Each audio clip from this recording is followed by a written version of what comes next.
All right, ladies and gentlemen, we're talking about experimental probability. So we're taking into account we have spun on this spinner and we're finding the results so we can predict or extrapolate, fancy word, what would happen if we kept going. So here, the probability of rolling red, well, the probability of any of these are going to depend on one very specific thing, and that is how many times did we spin it? Well, we spun 20 times, and we can see 5 plus 9 is 14, plus 3 is 17, plus 3 is 20. So all 20 are recorded in this table. So now they want to know the probability of rolling a red. Well, that means I'm going to come up here and I'm going to look at red, and I'm going to see that it's 5 out of 20 or 1 out of 4.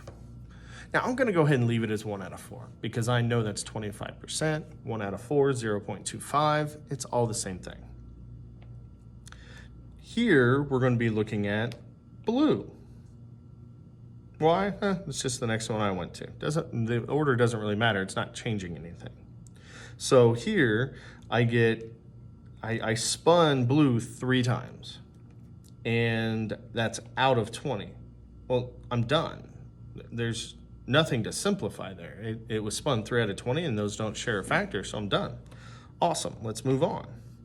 Okay, let's look at the number or the experimental probability of spinning a green. Ooh, there we go. So we got 9 out of 20 spins. Don't share common factors, so it is simplified. Again, I'm done. And then we get one more where we're talking about yellow. Now the color's a little bit off just so you can see it, but this idea is we have 3 over 20. That's the same as spinning a blue, but we have a better chance of spinning a red, but the best chance of spinning a green according to this experimental probability.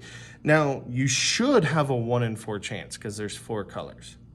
So what this could tell us is if this continued, what it could be telling us is maybe green is sitting up a little bit higher, so as the spinner comes by, it's slowing it down and almost stops it more often than the other colors do. Maybe it's the opposite. Maybe it's got a void somewhere that just allows it to keep momentum, and maybe the yellow is higher, so it's slowing down there to stop on green.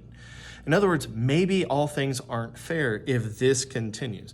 That's the idea of experimental versus theoretical. In theoretical, it's a pure world. If everything were perfect, this is what would happen.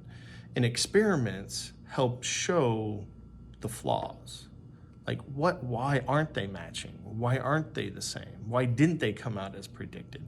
Is it because we didn't have enough variables, or did we have enough variables and something we didn't account for or know of is changing it, like a weighted dice?